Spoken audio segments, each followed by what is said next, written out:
Jeremias capítulo 18, quando Deus fala do vaso, está falando de nós. E ali, quando ele está falando do vaso, está representando Adão na sua queda. É como se Deus falasse assim: vai lá e vê o que aconteceu com a humanidade. Ela está toda desfigurada. Ela quis estar desfigurada. Mas todo aquele que vier a Jesus Cristo será feito novo de novo. A casa do oleiro representa a cruz de Cristo. Para nós, a casa do oleiro representa isso. Porque agora, quando uma pessoa entra na casa do oleiro, é para sair um vaso novo. Porque por causa do pecado, ela estava totalmente desfigurada. Quando chegamos diante da cruz de Cristo, há uma verdadeira transformação. A casa do oleiro é cruz. É cruz. O autor de Hebreus disse assim, quando nós entrarmos diante do trono, entremos com ousadia por aquilo que Jesus Cristo fez por nós. Cruz.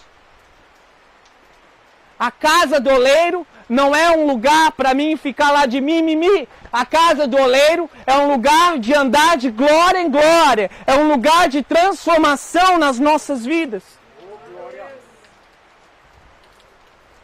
Éramos desfigurados, irmãos. Eu estou falando éramos, passado.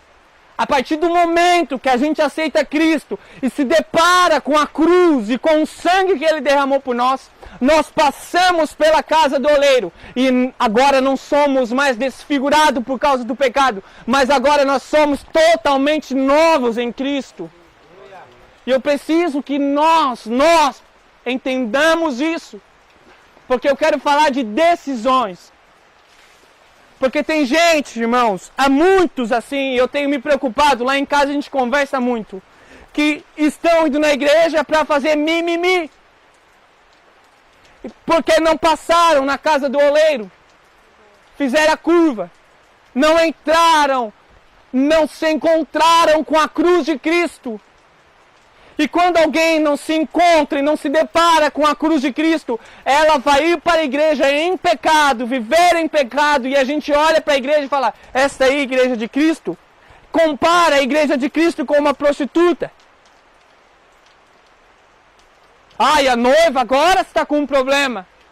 A noiva de Cristo está se prostituindo. O apóstolo Paulo diz que a noiva é pura, imaculada e sem defeito nenhum. Quando eu me considero uma igreja e me deparo que estou pecando contra Cristo, eu tenho que me examinar para ver se eu passei na casa do oleiro, para ver se eu me deparei com a cruz de Cristo.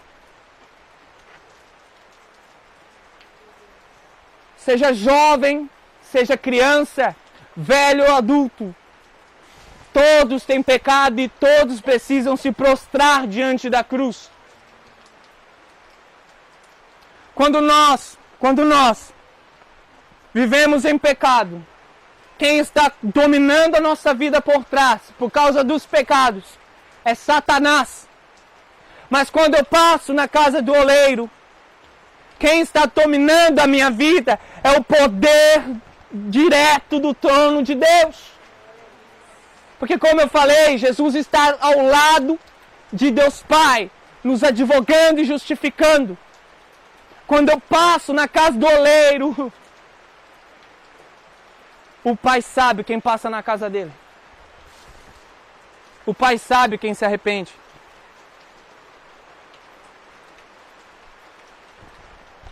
Eu quero abrir em Romanos capítulo 6. Por favor. Capítulo 6, versículo. Eu anotei aqui. Versículo 10 e versículo 13.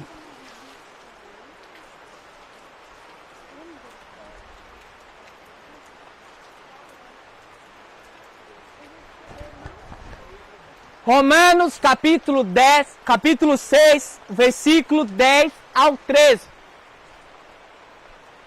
Irmãos, uma vez eu cometi um pecado contra o Senhor, eu me lembro muito bem.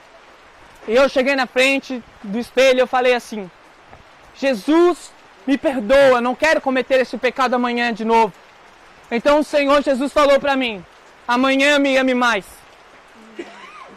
Toda vez que cometemos os mesmos pecados e sabemos que estamos cometendo os mesmos pecados, estamos deixando de amar o Senhor. É como se paramos diante dele e ele está ao lado direito de Deus, falamos: não estou te amando o suficiente. Então precisamos tomar cuidado. Quero falar do domínio do pecado em nós. Versículo 10. Diz assim: pois quanto ao morrer, ele morreu uma só vez para o pecado, mas quanto ao viver, vive para Deus. Vamos ficar um pouquinho nesse versículo? Gessé, por favor, fica aqui. A palavra diz, acabei de ler, pois quanto ao morrer, ele morreu uma só vez para o pecado. Vamos colocar que vamos figurar o pecado. Ok? Agora Cristo na cruz. Pois quanto ao morrer, ele morreu uma só vez para o pecado. O pecado tem poder sobre alguém morto? Alguém pode me responder? Tem ou não tem? Não, está morto, não está? Então, como o pecado não tem poder sobre Cristo? Porque ele morreu para o pecado. O pecado jamais terá poder sobre Cristo. Obrigado, Jessé.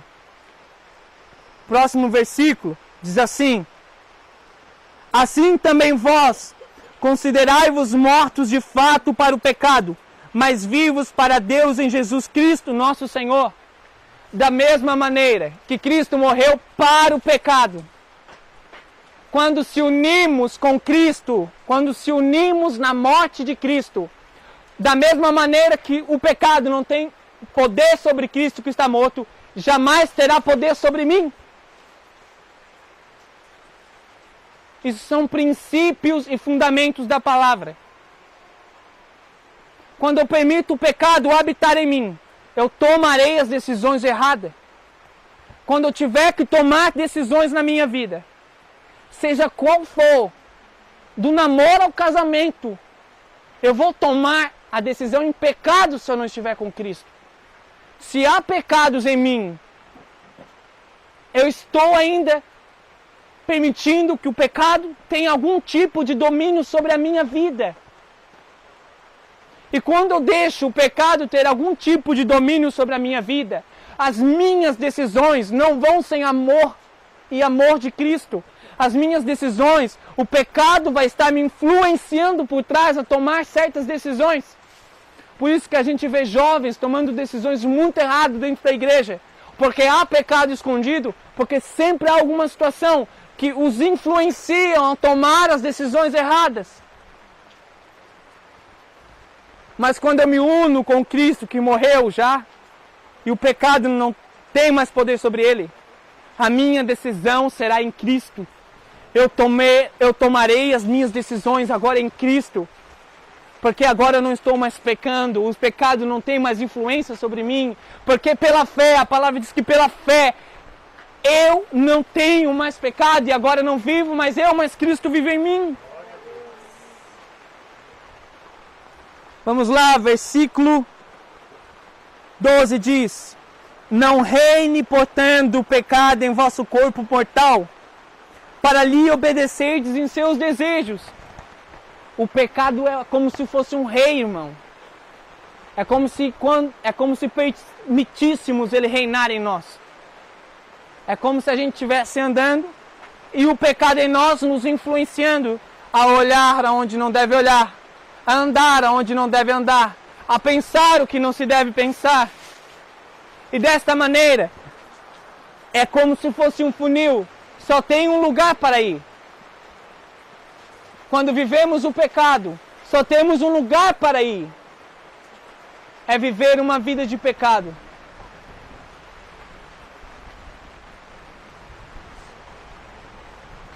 Versículo 13, diz assim: nem tão pouco, oh aleluia, Senhor, Nem tampouco apresentei os vossos membros como instrumento de iniquidade ao pecado, mas apresentai-vos a Deus como os que são vivos dentre os mortos, e os vossos membros como instrumentos de justiça a Deus.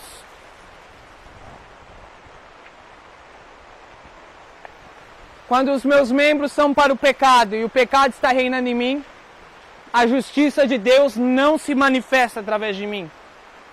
Queremos ver os enfermos curados, queremos ver almas salvas e às vezes tentamos, mas por causa dos pecados em nossos membros, o que acontece? A justiça de Deus não tem como se manifestar.